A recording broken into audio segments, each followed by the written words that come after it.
አንድ ጉልበትህን ዳኛ ሳያስቆም ሰብሯለሁ። መድኃኒዓለም ምስክሬ ነው። የመሰዋያ ፕራይሱ ነው እሱ።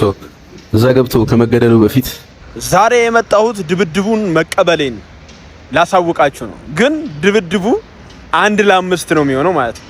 እኔ ብቻዬ፣ አቶ ገታቸው አሉ፣ አቶ በቀሉ ደና ሰው ደግሞ ከራሳችሁ 3 ሰው ጨምራችሁ እኔ ብቻዬ እናንተ 5 ሆናችሁ ካሸነፋችሁኝ ማለት ነው 2 ሚሊዮን ብር ሰጣችኋለሁ። በቃ ሌላ ጂም ትከፍትበታለህ ማለት ነው። መነጋገሪያ የሆነ የጆን መልስ እንግዲህ ለሴዶ በጣም ከባድ የሆነ የመልስ ምት ነው የመለሰለት። ሴዶ እንደፈራ ያስታውቃል። ከኔ ፋይት ካረገኝ ከዚህ በኋላ ማንም ሲሪየስሊ እንደማይወስደው ወይ ህይወቱ እንደሚበላሽ ስለሚያውቅ እሱ አሁን እየተጠቀመ ያለው ስትራቴጂ በቃ ከማርሻል አርት ዓለም ሪታየር ማድረግ ከሆነ 10 ሚሊዮን ብር ተከፍሎኝ ልቀጥቀጥ ነው። በጉልበት ነው ካው ታረጋዋለሁ ነው ያለው። እኔም አንድ ቃል እገባልሃለሁ። ቀን ይወሰን፣ ኮንትራት እንፈርም። ከፈለክ ተሸናፊ 2 ሚሊዮን ብር ይሰጥ፣ እኔ 3 ሚሊዮን ብቻ ወስዳለሁ። ግን አንድ ጉልበትህን ዳኛ ሳያስቆም ሰብሯለሁ። መድኃኒዓለም ምስክሬ ነው። የመሰዋያ ፕራይሱ ነው እሱ።